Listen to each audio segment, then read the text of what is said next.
Hey everyone, get ready for a deep dive into a world that's both fascinating and maybe a little bit spooky. Ooh, spooky. Yeah, we're tackling the book on mediums today by Allan Kardec. Ah, classic. Published back in 1861, it's considered like the foundation of Spiritism. It really And is. let me tell you, this book doesn't waste any time. No, it jumps right in. It jumps right into the practical stuff, like how-to guides for aspiring mediums. Like a user's manual for the spirit world. Okay, a user's manual, that's one way to put it. Right. But before we break out the Ouija board, I'm guessing Kardec lays down some ground rules. Oh, absolutely. He's very specific about that. Like what? Well, he's careful to separate what he calls the extraordinary from the supernatural. So not just because something seems unbelievable means it breaks the laws of nature. Exactly. It's more nuanced than that. So less about magic wands, more about a different kind of understanding. Yeah, you could say that. He wanted people to think critically, be open-minded, but not gullible. Makes sense. So what kind of extraordinary stuff are we talking about? Well, he gets into categorizing different types of spirit manifestations. Manifestations. Okay, now you're just using big words. But it's cool stuff. We're talking like table turning, spirit writing, Okay, that's kind of creepy. Even objects moving on their own, what we might call poltergeist activity. See, now you're just messing with me. But that's what he wrote about. I mean, imagine reading this back then, finding out your house might be haunted. Oh, I'm sure it caused quite a stir. But he wasn't trying to freak people out, was he? No, Mm-hmm. but he did have some pretty serious warnings about messing with mediumship without, supervision. So it's not all fun and games in the spirit world. There can be risks, for sure. Think about it. You wouldn't perform surgery on yourself just from reading a book, right? That's a terrifying thought. Right. Communicating with spirits, it's delicate. So where does this paraspirit thing come in? I've heard that word before. Ah, yes, the paraspirit. It's a key concept. But what does it even mean? Think of it like the spirit's aura, or even like their outfit. Their outfit. It's the link between the spirit and the physical world, see? It reflects their emotional state, their spiritual energy. So you're saying if we could see a spirit, we could kind of read their vibe. That's what Kardec suggests.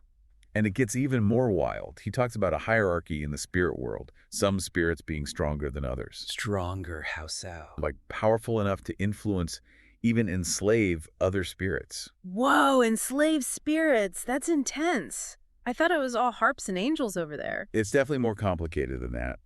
And it shows how careful you have to be. Okay, you've officially creeped me out now. Sorry, but it's important stuff to consider. No, you're right. This is fascinating stuff. It makes you rethink those ghost hunting shows, Oh, tell me about it.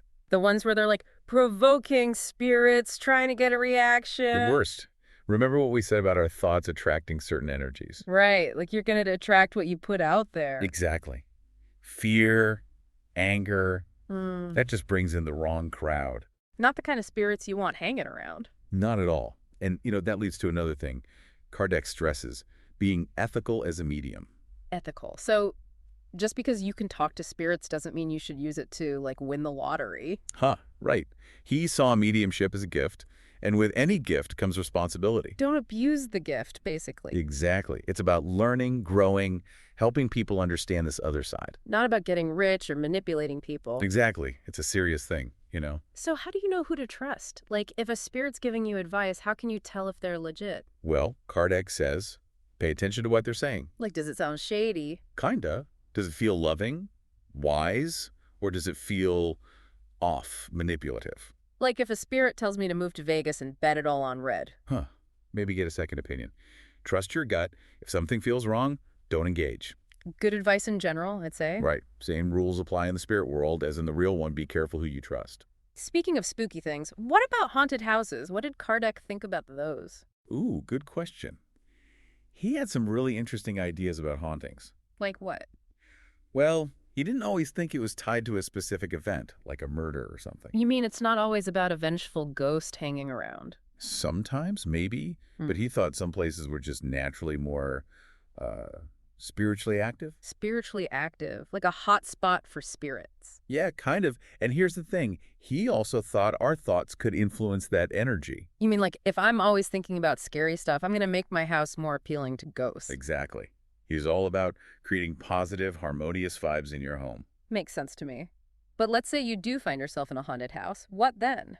Well, first of all, don't panic. Easier said than done. I know, I know. But Kardec said, approach it with calmness, respect, try to understand.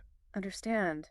They're ghosts. But they might just be confused, disoriented, not even realize they're stuck. So no need to call the Ghostbusters just yet. Not necessarily.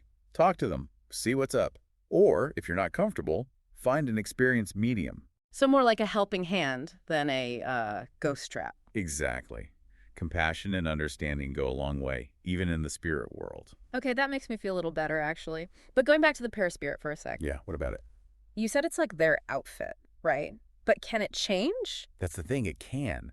It reflects their emotional state, remember? So if a spirit's feeling peaceful, it's going to look different than if it's angry. Right. A peaceful spirit might have a brighter aura. A troubled one might seem darker, shadowy. So it's like a mood ring, but for spirits. That's so cool. Right. And there's one more thing. Kardec says the paraspirit doesn't always have to be human-shaped. Wait, hold on. Are you saying spirits can look like anything? It depends on how they want to manifest, how they want to interact with our world. So those stories of objects moving on their own, that could be the paraspirit at work. That's what Kardec thought. Pretty wild, huh? Wild is an understatement. This is definitely making me see things in a new light. You know, it's funny how we always go straight to spooky stuff when we think about spirits. Right. It's like our default setting. But what if it's really just about, like, energy and Well, connection? that's a really good point. Kardec was big on the idea that spiritual growth doesn't just stop after you die. Like, it continues on the other side. Totally. It's a journey, even in the spirit world. So these spirits, they're not so different from us, really. That's kind of a nice way to think about it. Makes them less scary, you know? Definitely. More like neighbors. Maybe not always the quiet kind, though. Speaking of neighbors, there's this whole thing about animals in the book on mediums. Blew my mind a little. Oh, yeah. Kardec was way ahead of his time on that one. He didn't just mention it in passing either. No, he dedicated a whole chunk of the book to animals and the spirit world. It's like he's saying our pets could be talking to ghosts and we wouldn't even know. Well, not talking exactly, but sensing them, interacting with them on some level. So, my dog freaking out at seemingly nothing, maybe he, picking up on a vibe. Could be. He said animals have this sensitivity we often miss. Remember the paraspirit. The spirit outfit. What about it? Kardec believed animals have them too. Not just humans. Okay, hold up. You're saying my dog has a paraspirit. That's wild. It does make you wonder, right? Like that whole sixth sense thing with animals. Maybe it's not just weather patterns they're sensing. Maybe that's a whole other dimension. Right.